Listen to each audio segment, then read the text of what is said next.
So side characters, big issue again with these spinoffs and specifically this season.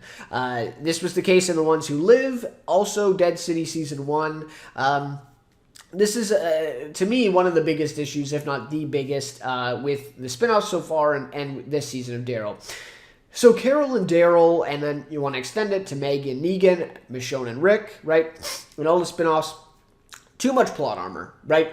Too much plot armor. And, obviously, right? Like, none of these characters are going to die, right? None of these characters are going to die. They are, literally in this case, it's the name of the spinoff, Daryl Dixon. Like, Daryl's not going to die at any point in these spinoffs unless it's, like, literally the final season and we get word of that and everything, right? So, no, they're not going to die. Yet, they continue to put these characters in, really risky positions and try to raise the stakes and build up tension. And it's like, oh, I wonder what's going to happen to Daryl and Carol in this, situation. Like, no, they're obviously going to live. And this is something about, the original series where we literally had maybe 3 or 5, characters at any given time in The Walking Dead that we knew, 90%, probably that we're not going to die, in that given episode or season, right, of The Walking Dead. But, like, maybe 3 or 5, right? I mean, even Glenn, obviously if you read the comics, you probably saw that coming, but even Glenn, up to that point, if you didn't read the comics, you probably would have thought he would have been one of those 3 or 5 characters that would not die in the show. And then even Rick, obviously he didn't die, but he did leave the show. And so, for those that were living on a rock and didn't know that he was leaving or something, they would have been shocked, obviously, to hear that Rick, literally, he would be like the one that you would think would stick around on the show and would not die or would not leave. And he did. So yeah, it's just, that was the thing in The Walking Dead. They always killed off big main characters like Glenn, Abraham, Andrea, in season 3. I mean, massive character at that point. Shane in season 2. The list goes on.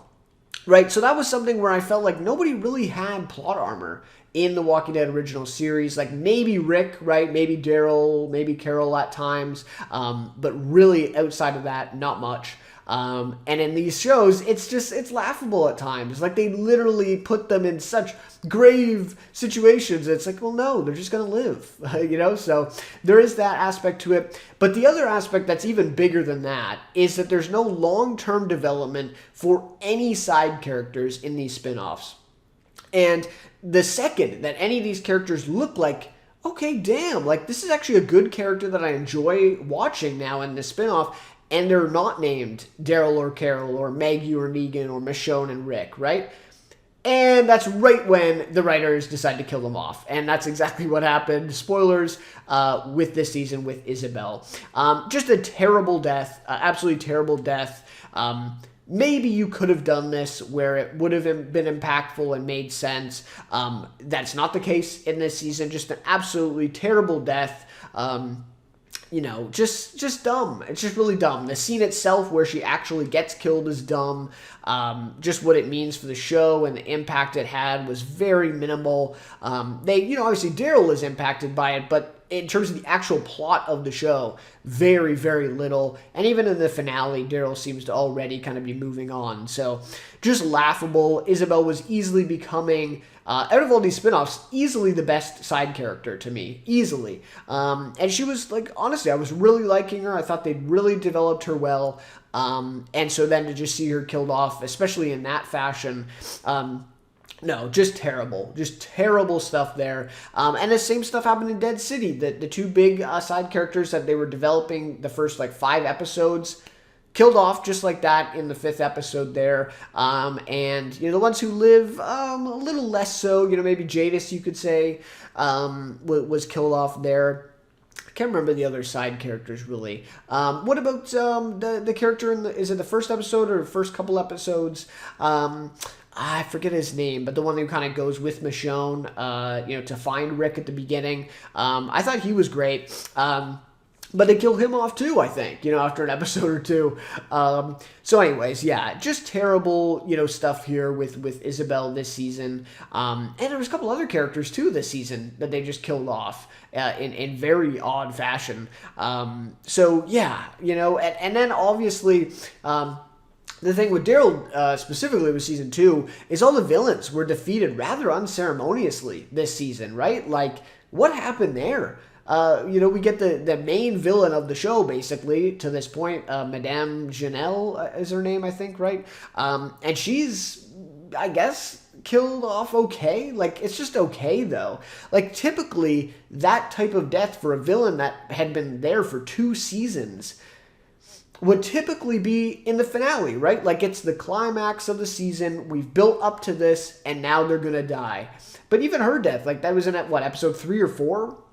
Of this season, it was a good death. Like, physically, just the scene itself was good, but it just came at a very odd time to me.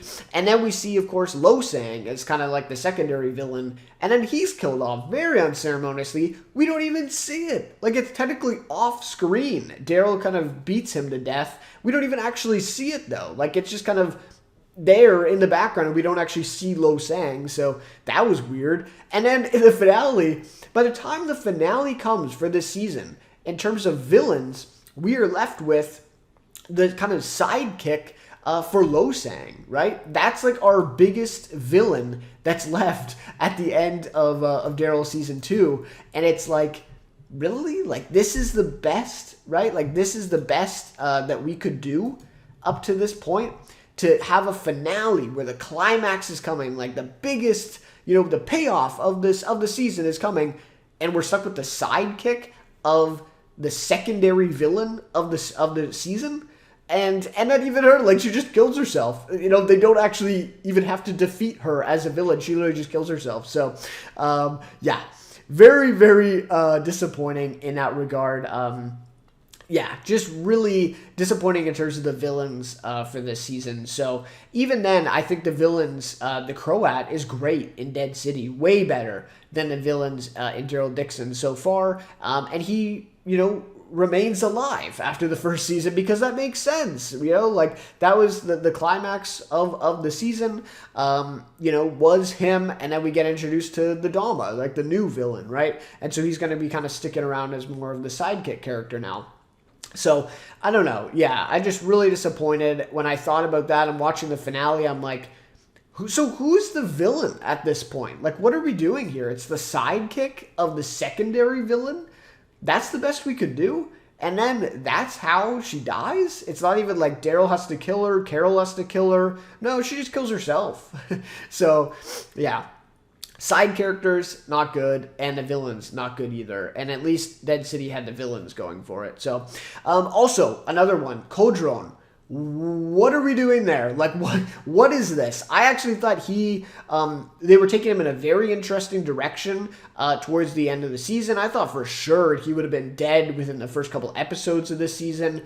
But the way they took him was actually really interesting. It reminded me of something like a Murphy in the 100, kind of a, obscure take. But that's what I thought of, where it's like, Murphy in early episodes of the 100 is like literally the villain, right? Like, he's literally... you would think he would not last long in the show. He's the villain, and he has to be defeated at a time. Well, that was Codron in season 1, and, in this season, they do take him on an arc. He was even, willing to sacrifice himself for the boy, right, and for Daryl to get to safety, to get away from Madame Janelle and all that. So I thought it was really interesting, and like Murphy, he was kind of becoming a main character in the series, and I thought it was really interesting. Maybe they'll actually let him stick around. Like, maybe they'll actually give a side character an interesting arc and let him stick around in the show.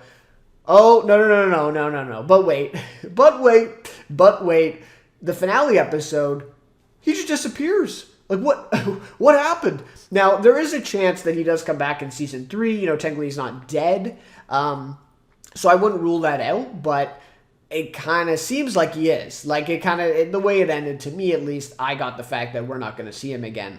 And if that's the case, that is insane. Because like I said, really interesting arc they were developing for him. It looked like, okay, this is kind of interesting. Let's see where this goes. And then just disappears. Like, it's almost comedic the way that it plays out, where they are kind of hallucinating right at the end of the finale there, and then he just like sees his brother and chases after him, like literally like a comedic performance. Like, he's just like running with like high hands and high knees at his brother, and then he just goes off screen and we don't see him again. So that's insane. If we don't see him in season 3, I don't know. That's crazy. So yeah, that's the biggest issue to me with all these spinoffs so far, is the lack of side characters and the plot armor for these main characters, with their names, literally being in the titles of the shows. That doesn't help at all.